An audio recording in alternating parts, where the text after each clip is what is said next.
পারবো না। শুভেন্দু অধিকারীর ওপর হামলার ছক মেনে নিতে পারলেন না শুভেন্দু অধিকারী। নিজের ওপর হামলার আশঙ্কা নিয়ে কি বললেন শুভেন্দু অধিকারী জানেন? দেখুন, একেবারে হইচই কাণ্ড। কিছুদিন আগেই বাংলাদেশের সংখ্যালঘু সম্প্রদায়ের ওপর হামলার ঘটনা নিয়েও রাজনৈতিকভাবে প্রতিবাদে সোচ্চার হয়েছিলেন পশ্চিমবঙ্গ বিধানসভার বিরোধী দলনেতা তথা রাজ্য বিজেপির অন্যতম মুখ শুভেন্দু অধিকারী। তার ওই প্রতিবাদের জেরে বাংলাদেশের অন্যতম মৌলবাদী শক্তি নাকি তাকে প্রাণে মেরে ফেলার ছক কষছে। এই খবর পেয়ে ইতিমধ্যেই নড়েচড়ে বসেছেন অমিত শাহের অধীন কেন্দ্রীয় স্বরাষ্ট্র মন্ত্রক। জানা যাচ্ছে, আসছে চলতি সপ্তাহেই অমিতের মন্ত্রকের তরফ থেকে শুভেন্দু অধিকারীর ওপর হামলার কথা জানানো হয়েছে বিরোধী দলনেতার দফতরকে। পাশাপাশি বিষয়টি বিস্তারিত জানানো হয়েছে পশ্চিমবঙ্গ সরকারের স্বরাষ্ট্র দফতরকেও। নবান্ন সূত্রে খবর, বিরোধী দলনেতার ওপর হামলার আশঙ্কার কথা জানানো হয়েছে মমতা বন্দ্যোপাধ্যায়কেও। এখানে বলে রাখা ভালো, মুখ্যমন্ত্রীর হাতে রয়েছে রাজ্যের পুলিশ ও স্বরাষ্ট্র দফতরের ক্ষমতা। তাই শুভেন্দু অধিকারীর প্রাণনাশের আশঙ্কার খবর মিলতেই এবার রাজ্যের সঙ্গে আলোচনা করে শুভেন্দু অধিকারী নিরাপত্তা ঢেলে সাজানোর কাজ শুরু করেছে কেন্দ্রীয় স্বরাষ্ট্র মন্ত্রক। এমনিতেই কেন্দ্রীয় সরকারের Z+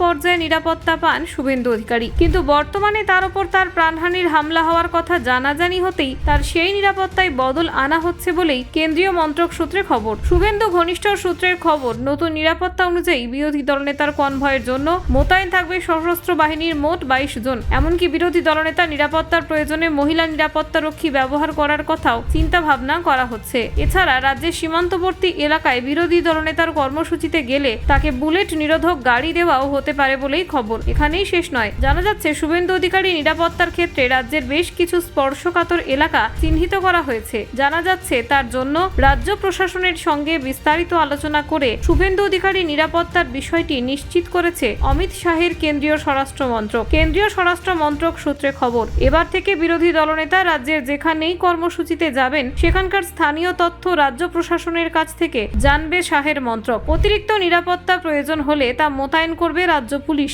নবান্নের একটি সূত্রের বক্তব্য, এই বিষয়ে রাজ্য পুলিশের শীর্ষ আধিকারিকদের সঙ্গে আলোচনা হয়েছে কেন্দ্রীয় স্বরাষ্ট্র মন্ত্রকের আধিকারিকদের। সময়ের সঙ্গে সঙ্গে শুভেন্দু অধিকারীর জনপ্রিয়তাও ব্যাপক বেড়েছে। তাই তার জনপ্রিয়তার কথা ভেবেই শুভেন্দু অধিকারীর দেহরক্ষীরা বিনা বাধায় তার ছবি তুলতেও দিয়ে থাকেন। কিন্তু এই নতুন নিরাপত্তা ব্যবস্থা চালু হলে কেউ আর চাইলেই বিরোধী দলনেতার সঙ্গে ছবি তুলতে পারবেন না। এক্ষেত্রে মেনে চলতে হবে বেশ কিছু প্রোটোকল। তার জন্য শুভেন্দু অধিকারীর সঙ্গে ছবি তুলতে চাইলে আগে থেকে ওই সংশ্লিষ্ট ব্যক্তিকে তল্লাশি করে দেখবেন তার দেহরক্ষীরা। তারপরেই শুভেন্দু অধিকারীর সঙ্গে ছবি তোলার অনুমতি পাওয়া যাবে। এই প্রসঙ্গে রাজ্য প্রশাসনের এক আধিকারিক জানিয়েছেন, কেন্দ্রীয় সরকারকে রাজ্য জানিয়ে দিয়েছে বিরোধী দলনেতার সুরক্ষা তথা নিরাপত্তা দিতে যা যা সহযোগিতা তারা চাইবেন তা রাজ্য দেবে।